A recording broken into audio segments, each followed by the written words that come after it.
ಕೆಲವೇ ಕ್ಷಣಗಳಲ್ಲಿ ರಾಹುಲ್ ಅವರ ನಿವಾಸದಲ್ಲಿ ಹೈ ವೋಲ್ಟೇಜ್ ಸಭೆ ನಡೆಯಲಿದೆ. ಕಾಂಗ್ರೆಸ್ ಸಂಸದರ ಜೊತೆಗೆ ರಾಹುಲ್ ಗಾಂಧಿ ಅವರು ಮಹತ್ವದ ಮೀಟಿಂಗ್ ಅನ್ನು ನಡೆಸುತ್ತಾರೆ. ನೀಟ್ ಪ್ರಶ್ನೆ ಪತ್ರಿಕೆ ಸೋರಿಕೆ ವಿಚಾರಕ್ಕೆ ಸಂಬಂಧಪಟ್ಟಂತೆ ಮುಂದಿನ ಹಂತಗಳಲ್ಲಿ ಕಾಂಗ್ರೆಸ್ನ ಹೋರಾಟ ಯಾವ ರೀತಿಯಾಗಿರಬೇಕು ಅನ್ನೋದರ ಬಗ್ಗೆ ಚರ್ಚೆ ಮಾಡುವ ಸಲುವಾಗಿ ಕಾಂಗ್ರೆಸ್ ಸಂಸದರ ಜೊತೆಗೆ ರಾಹುಲ್ ಗಾಂಧಿ ಅವರು ಮಹತ್ವದ ಮೀಟಿಂಗ್ ಅನ್ನು ನಡೆಸಲಿಕ್ಕಿದ್ದಾರೆ. ಉಭಯ ಸದನದ ಸಂಸದರನ್ನ ಚರ್ಚೆಗೆ ಆಹ್ವಾನಿಸಿದ್ದಾರೆ. ಲೋಕಸಭೆ ಮತ್ತು ರಾಜ್ಯಸಭೆಯ ಸಂಸದರು ಸದನದಲ್ಲಿ ಸರ್ಕಾರದ ವೈಫಲ್ಯಗಳನ್ನು ಯಾವ ರೀತಿಗೆ ಎತ್ತಿ ಹಿಡಿಬೇಕು ಮತ್ತು ಸರ್ಕಾರವನ್ನು ಯಾವ ರೀತಿಗೆ ಕಟ್ಟಾಕಬೇಕು ಅನ್ನೋದ್ರ ಬಗ್ಗೆ ಚರ್ಚೆ. ಸಭೆಗೆ ಪ್ರಿಯಾಂಕಾ ಗಾಂಧಿ ಅವರು ಆಗಮಿಸ್ತಾರೆ. ಜೈರಾಮ್ ರಮೇಶ್ ಅವರು ಬರ್ತಾರೆ. ಸಭೆ ಬಳಿಕ ವಿಪಕ್ಷ ರಾಜ್ಘಾಟ್ಗೆ ತೆರಳುವಂತ ಸಾಧ್ಯತೆ ಇದೆ. ರಾಜ್ಘಾಟ್ಗೆ ಮಹಾತ್ಮ ಗಾಂಧೀಜಿಯವರ ಪುಣ್ಯಭೂಮಿಗೆ ಹೋಗಿ ಅಲ್ಲಿ ನಮಿಸುವಂಥ ಸಾಧ್ಯತೆ ಇದೆ. ಅಂದರೆ ಏನಾದರೂ ಕಾಂಗ್ರೆಸ್ ಹೋರಾಟವನ್ನು ರೂಪಿಸುತ್ತಾ ಏನೋ ಅಪ್ಪ ಗೊತ್ತಿಲ್ಲ. ಯಾಕಂದರೆ ಒಂದು ಕಡೆ ಅಭಿಜಿತ್ ದೀಪ್ಕೆ ಅವರು ಕರೆ ಕೊಟ್ಟಿದ್ದಾರೆ ಇಡೀ ದೇಶದಾದ್ಯಂತ ನಾಳೆಯಿಂದ ಹೋರಾಟ ಶುರು ಮಾಡಲಿಕ್ಕೆ. ಇದರ ಮಧ್ಯೆ ಕಾಂಗ್ರೆಸ್ ಇವತ್ತು ಈ ಒಂದು ಸಭೆಯನ್ನು ಕರೆದಿರ್ತಕ್ಕಂಥದ್ದು ಇದೆಯಲ್ಲ, ಆಮೇಲೆ ರಾಜ್ಘಾಟ್ಗೆ ಹೋಗೋದು ಅಂಥದ್ದು ವಿಚಾರ ಇದೆಯಲ್ಲ, ಅಲ್ಲಿ ಮಹಾತ್ಮ ಗಾಂಧೀಜಿಯವರ ಸಮಾಧಿ ಇದೆ. ಬಹುಶಃ ಅಲ್ಲಿ ಹೋಗಿ ನಮಿಸಿ ಆ ಹೋರಾಟಕ್ಕೆ ಅವರು ಅಡಿಗಲನ್ನು ಹಾಕಬಹುದು ಅಂತ ಅನ್ನಿಸ್ತಾ ಇದೆ ಅನ್ನೋದು. ಸೊ ಮುಂದಿನ ಹಂತಗಳಲ್ಲಿ ಎಲ್ಲ ಬೆಳವಣಿಗೆಗಳು ತೀವ್ರ ಕುತೂಹಲಕ್ಕೆ ಕಾರಣ ಆಗ್ತಾ ಇದೆ.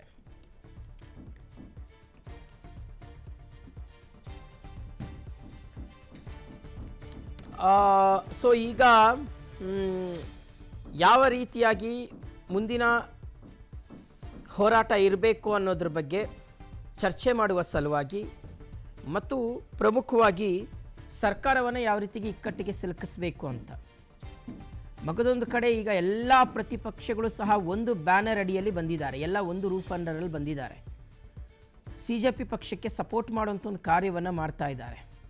ಹೀಗಾಗಿ ಕಾಂಗ್ರೆಸ್ ಸದನದ ಒಳಗೆ ಮತ್ತು ಸದನದ ಹೊರಗೆ ಹೋರಾಟವನ್ನು ರೂಪಿಸುವ ಸಲುವಾಗಿ ಈ ಒಂದು ಸಭೆಯನ್ನು ರಾಹುಲ್ ಗಾಂಧಿ ಅವರು ಕರೆದಿದ್ದಾರೆ ಅನ್ನೋದು ಗೊತ್ತಾಗ್ತದೆ. ಮತ್ತು ರಾಹುಲ್ ಗಾಂಧಿ ಅವರು ಬೇರೆ ಹೋರಾಟಗಳನ್ನೆಲ್ಲ ಯಾವ ರೀತಿಯಾಗಿ ಪರಿಗಣಿಸಿದ್ರೋ ಇಲ್ವೋ ಗೊತ್ತಿಲ್ಲ. ಆದರೆ ಈಗ ಈ ಪ್ರಶ್ನೆ ಪತ್ರಿಕೆ ಸೋರಿಕೆ ವಿಚಾರವನ್ನು ಮಾತ್ರ ಬಹಳ ಸೀರಿಯಸ್ ಆಗಿ ತಗೊಂಡಿದ್ದಾರೆ.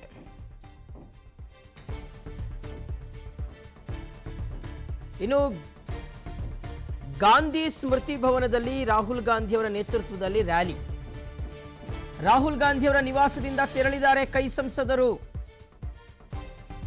ಗಾಂಧಿ ಸ್ಮೃತಿ ಭವನದಲ್ಲಿ ರಾಹುಲ್ ಅವರ ನೇತೃತ್ವದಲ್ಲಿ ರ್ಯಾಲಿ ನಡೆಯಲಿದೆ. ರಾಹುಲ್ ಗಾಂಧಿಯವರ ನಿವಾಸದಿಂದ ಕಾಂಗ್ರೆಸ್ ಸಂಸದರೆಲ್ಲರೂ ಸಹ ತೆರಳಿದ್ದಾರೆ ಎನ್ನುವ ಮಾಹಿತಿ ಸಿಗ್ತಾ ಇದೆ. ಸೊ ಅಲ್ಲಿಗೆ ಇದು ಒಂದು ಹೋರಾಟದ ದಿಕ್ಕು ಮತ್ತು ಮಜಲಿದೆಯಲ್ಲ, ಅದು ಬೇರೆ ಆಯಾಮವನ್ನು ಪಡೆದುಕೊಳ್ಳುವಂಥ ಎಲ್ಲ ಸಾಧ್ಯತೆಗಳು ಕಂಡು ಬರ್ತಾ ಇದೆ. ಈ ಸಂದರ್ಭದಲ್ಲಿ ಕೇಂದ್ರ ಸರ್ಕಾರ ಬಹಳ ಎಚ್ಚರಿಕೆಯ ಹೆಜ್ಜೆಯನ್ನು ಇಡಬೇಕು ಮತ್ತು ನಿರ್ಧಾರವನ್ನು ತೆಗೆದುಕೊಳ್ಳಲೇಬೇಕಾಗಿರ್ತಕ್ಕಂಥ ಅನಿವಾರ್ಯ ಪರಿಸ್ಥಿತಿ. ಲೇಟ್ ಮಾಡಿದಷ್ಟು ಸಹ ಸಿಚುವೇಶನ್ ಕ್ರಿಟಿಕಲ್ ಆಗಲಿಕ್ಕೆ ಇಂಡೈರೆಕ್ಟ್ ಆಗಿ ಸರ್ಕಾರವೇ ಸಪೋರ್ಟ್ ಮಾಡ್ದಂಗೆ ಆಗುತ್ತೆ. ಸೂಕ್ಷ್ಮ ಸಂದರ್ಭಗಳು ಎದುರಾಗುವಂತಹ ಲಕ್ಷಣಗಳು ಕಾಣಿಸ್ತಾ ಇದೆ. ಮಗದೊಂದು ಕಡೆ ರ್ಯಾಲಿಗೆ ಬೇಕಾಗಿರ್ತಕ್ಕಂಥ ಸಿದ್ಧತೆಗಳನ್ನು ಎಲ್ಲ ಮಾಡ್ಕೊಂಡಿದ್ದಾರೆ ಅನ್ನೋದು ಗೊತ್ತಾಗ್ತಾ ಇದೆ. ಎಲ್ಲ ಕಾಂಗ್ರೆಸ್ನ ಸಂಸದರು ಬಸ್ನಲ್ಲಿ ತೆರಳುತ್ತಾ ಇದ್ದಾರೆ ಎನ್ನುವ ಮಾಹಿತಿ ಬರ್ತಾ ಇದೆ ವೀಕ್ಷಕರೇ.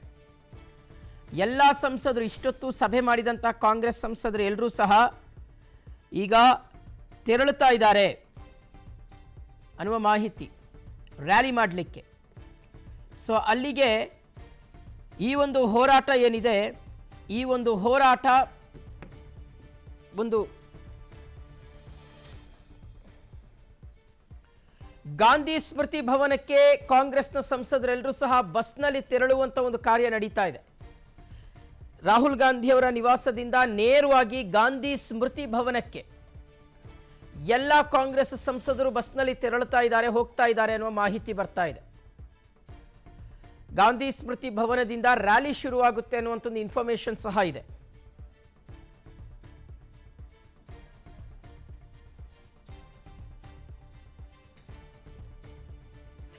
ನೀಟ್ ಪ್ರಶ್ನೆ ಪತ್ರಿಕೆಯ ಸೋರಿಕೆಯ ವಿಚಾರದಲ್ಲಿ ಯಾರೆಲ್ಲ ಸಂತ್ರಸ್ತರಿದ್ದಾರೆ ಅಥವಾ ಯಾರು ಈ ಹಿಂದೆ ಪ್ರಾಣ ಕಳ್ಕೊಂಡಿದ್ದಾರೆ ಅವರಿಗೆ ನ್ಯಾಯವನ್ನು ಒದಗಿಸುವ ಸಲುವಾಗಿ, ಅವರಿಗೆ ನ್ಯಾಯವನ್ನು ಕೊಡಿಸುವ ಸಲುವಾಗಿ ಕಾಂಗ್ರೆಸ್ ಈ ಒಂದು ಹೋರಾಟವನ್ನು ಕೈಗೆತ್ತಿಕೊಂಡಿದೆ.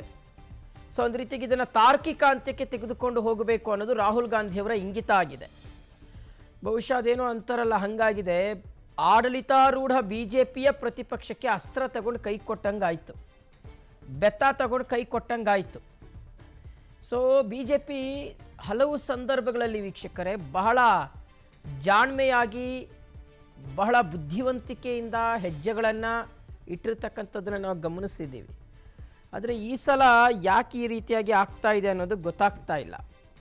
ಕಳೆದ ಸುಮಾರು ಒಂದು ತಿಂಗಳಿಂದಲೂ ಸಹ ನಡೀತಾ ಇರ್ತಕ್ಕಂಥ ಪ್ರತಿಭಟನೆ ಮುಂದುವರಿತಾ ಇದೆ.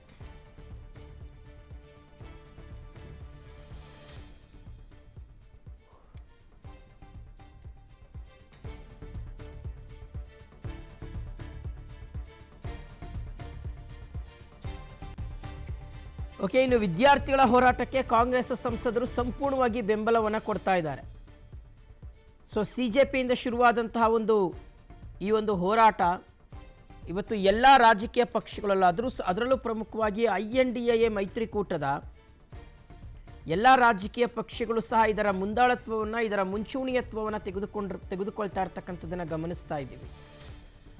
ಒಂದು ಕಡೆ ರಾಹುಲ್ ಗಾಂಧಿಯವರು ದೇಶವ್ಯಾಪಿ ಹೋರಾಟಕ್ಕೆ ಕರೆ ಕೊಟ್ಟಿದ್ದಾರೆ. ಕಾಂಗ್ರೆಸ್ ಪಕ್ಷದ ಕಾರ್ಯಕರ್ತರು ಮತ್ತು ನಾಯಕರು ಆಯಾ ರಾಜ್ಯಗಳಲ್ಲೂ ಹೋರಾಟವನ್ನು ಮಾಡ್ತಾ ಇದ್ದಾರೆ.